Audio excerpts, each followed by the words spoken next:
ایک راہ ہموار کی ہے آنے والی نسلوں کے لیے. میں سمجھتی ہوں کہ دیکھیے ہر چیز قانون سازی سے نہیں ہوتی ہے. قانون سازی اس وقت ناکام ہو جاتی ہے جب تک سوچ میں تبدیلی نہیں آتی. قانون بنانے کے ساتھ ساتھ آپ کو لوگوں میں آگاہی بھی پیدا کرنی ضروری ہے، اور یہ آگاہی اپنے گھر سے، اپنے گھرانوں سے شروع ہوتی ہے. جی. اور یہ سوچ میں تبدیلی آ رہی ہے. معذرت، لیکن آپ کا چونکہ تعلق ظاہر ہے کہ سیاست سے بھی ہے اور خواتین کے بھی تمام تر معاملات پر آپ کی کڑی نظر ہوتی ہے، تو کیا پاکستان میں جو خواتین کے لیے موجود قوانین ہیں وہ آپ سمجھتی ہیں کہ مؤثر طریقے سے نافذ ہو رہے ہیں؟ دیکھیے عمل درآمد کا ایک فقدان ہے، اور کہیں زیادہ ہے کہیں کم ہے، لیکن اس کا مطلب یہ نہیں ہے کہ آپ قانون سازی نہ کریں یا اس کے اوپر مزید پروسیس کو بہتر بنانے کی کوشش نہ کریں. دیکھیں دنیا بھر میں اگر میں آپ کو ایک ایگزامپل دوں کہ قتل کا قانون موجود ہے، اس کی سزا بھی موجود ہے، لیکن قتل ہوتے ہیں، دنیا بھر میں ہوتے ہیں اور پاکستان کے اندر بھی ہوتے ہیں. ایکسیڈنٹس کے قانون موجود ہیں، سڑک پہ پھر بھی ایکسیڈنٹس ہوتے ہیں. اس کا مطلب یہ نہیں کہ آپ گاڑی چلانا چھوڑ دیں. آپ نے سوچ میں تبدیلی کرنی، انفورسمنٹ کرانا ہے. بحیثیت ایک پارلیمنٹیرین میرا کام صرف اور صرف قانون سازی کرنا نہیں ہے. میرا کام یہ بھی ہے کہ میں دیکھوں کہ یہ جو قانون پارلیمان پاس کرتا ہے اس پہ عمل درآمد ہو، تاکہ جن لوگوں کے لیے، جن لوگوں کی زندگی میں مثبت تبدیلی لانے کے لیے بنایا گیا ہے وہ تبدیلی آئے. اس کو ہمیں یقینی بنانا ہے. اس میں میڈیا کا ساتھ ہے، آپ جیسے لوگوں کا ساتھ ہے جو آگاہی پھیلاتے ہیں اپنے پروگرامز کے ذریعے. یہ ایک کلیکٹیو ایفرٹ ہوتی ہے. پھر عدالتیں آ جاتی ہیں، کیونکہ دیکھیں جب تک سزا یا جزا کا تعین نہیں ہوگا، اگر کوئی غلط کام کرتا ہے اس کو سزا نہیں ملتی ہے تو پھر وہ اس کی ہمت اور بڑھتی ہے، وہ کرتا جاتا ہے. اور یہ سزا جزا کا تعین کرنا بہت امپورٹنٹ ہے. شمیلہ صاحبہ، thank you very much for taking out time for شام رمضان، اور آپ نے اتنی تھاٹ فل انسائٹ سے ہمیں اویئر کیا، انلائٹن کیا. ہم جائیں گے چھوٹی سی بریک پہ، حاضر ہوں گے بریک کے بعد. ساتھ رہیے گا ہمارے.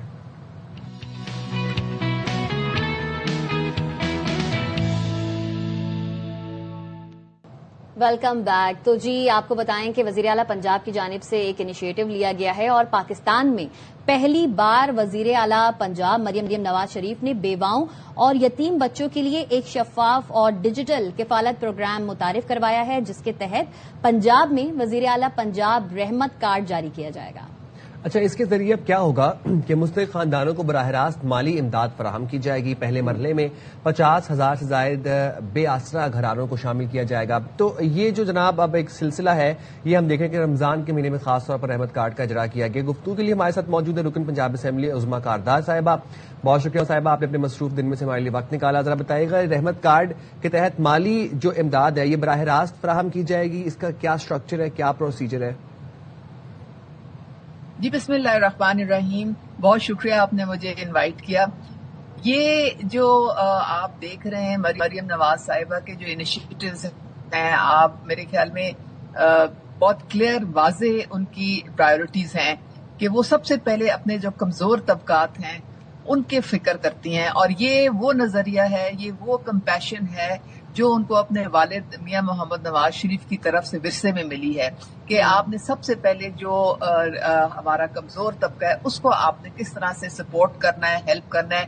تو ریاست اور خصوصاً جو حکومت پنجاب ہے، پہلی دفعہ ہے کہ وہ ہماری جو بیوائیں ہیں اور جو ہمارے یتیم ہیں ان کو ہمیشہ اگنور کیا جاتا تھا، کیونکہ جب کوئی پروگرام آتا تھا تو ان کے لیے خصوصاً کوئی پرائیورٹی نظر نہیں آتی تھی. لیکن یہاں پہ جو رحمت کارڈ ہے اس میں 1 لاکھ روپیہ جو ہے وہ ہر بیوہ کو، اور جو ہمارے یتیم ہیں بچے ہیں وہ بھی ہماری بچے ہیں، 25 جو ہے وہ 1000 ان کو. یہ کفالت پروگرام ہے اور یہ سب کو ملے گا، اور بلا تفریق ہر بیوہ کو ان کے گھر پہ پہنچایا جائے گا تاکہ ان کی عزت نفس جو ہے وہ پامال نہ ہو. اچھا عظمیٰ صاحبہ، وزیر اعلیٰ مریم نواز شریف نے کہا ہے کہ بیواؤں کو خود روزگار کے قابل بنایا جائے گا. آپ کے خیال میں اس پروگرام کے ذریعے خواتین کو مستقل معاشی سہارا کس طریقے سے فراہم کیا جائے گا؟ کیا پروسیجر طے کیا گیا اس کے لیے؟ دیکھیں ابھی جو انہوں نے ای ٹیکسی کا جو اجرا کیا ہے وہ آپ نے دیکھا ہوگا، اس میں جو پرپل رنگ کی جو ٹیکسی ہے وہ خصوصی طور پہ خواتین کو دی جا رہی ہے، اور اس میں جو سر فہرست جو لوگ جن کو کنسیڈر کیا جا رہا ہے وہ بیوائیں ہیں. تو ان کو اس طرح سے وہ اپنی آمدنی جو ہے وہ ٹیکسی چلا کے تو اس کو مزید جو ہے وہ بڑھاوا دے سکتی ہیں.